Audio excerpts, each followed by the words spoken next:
Question of the week from the Naked Scientists. Hello and welcome to Question of the Week from the Naked Scientists with me, Diana O'Carroll.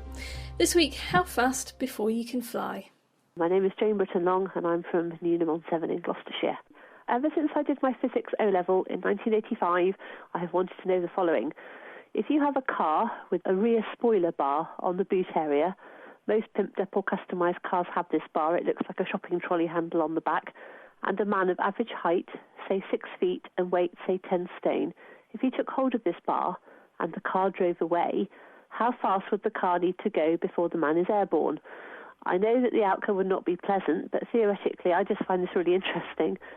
So is this something you can do in a Ford Fiesta or a Bugatti Veyron? I'm Hugh Hunt from Cambridge University Engineering Department. Yeah, well, look, I suppose if you're trying to figure out how fast you need to go in a car and somebody's grabbed hold of the back and you're trying to lift them up off the ground, it's all about aerodynamic drag.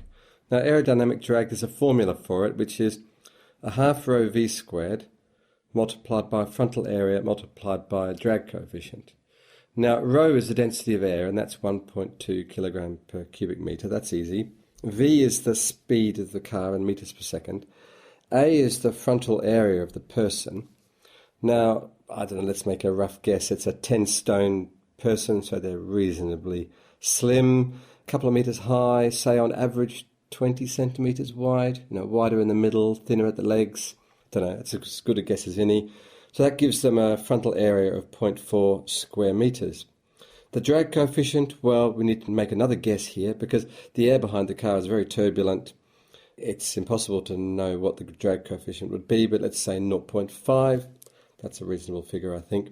So if you do the sums, so that the drag force is roughly equal to the weight of the person, then you end up needing to drive at about 160 miles an hour.